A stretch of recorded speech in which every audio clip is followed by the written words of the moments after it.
আজকে আমি ইন্টারভিউ দিলাম, তো গেল যাই সালাম কালাম দিলাম। সালাম করছে আমার সারা রাত ঘুম হয়নি। তাই আমি করছি ঘুমানি আমি কি পাল করবো, করছে তো কিছু করার না, তুই চলে যা আমার বড় স্যারের কাছে, আর এই কাপড় চেঞ্জ কর। কিন্তু এই কাপড় পরে আমি পুরো নগা রাজ করে খাচ্ছি, আর তোর কাপড় পছন্দ হচ্ছে না, তাহলে চাকরি তখন তোর কথা না শুননু আমি। তাই না দোকানের ঠিকানা দিয়েও গেলাম, কাপড় চেঞ্জ করনু, টাকা পয়সা নিল না। এই যে বাস, কাপড় চেঞ্জ হয়ে গেছে, এখন চলে যাবো বসের কাছে। আমার থমরা মোট চাইলে এগোতে এগোতে বসের কাছে চলে আনো, জানি না চাকরি হবে কিনা। তো যাই হোক আনো, আসে গাড়ি এখানে পার্কিং করনু, করে চলে আনো। মা এর অফিস দেখি লঞ্চের উপরে কারে এই সুরি তাকে আসবে, যা তোর চান্স কিনাই সুন্দর।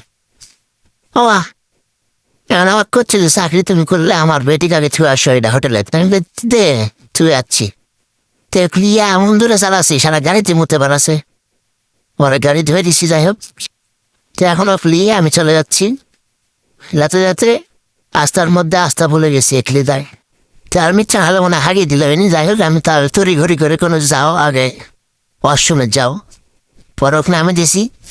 এখন দুঃখের কথা কি কম, আমার মাত্র 100 টাকা দিছে। আমি বালের চাকরি করে কিনা রে, 100 টাকা মাত্র বেতন।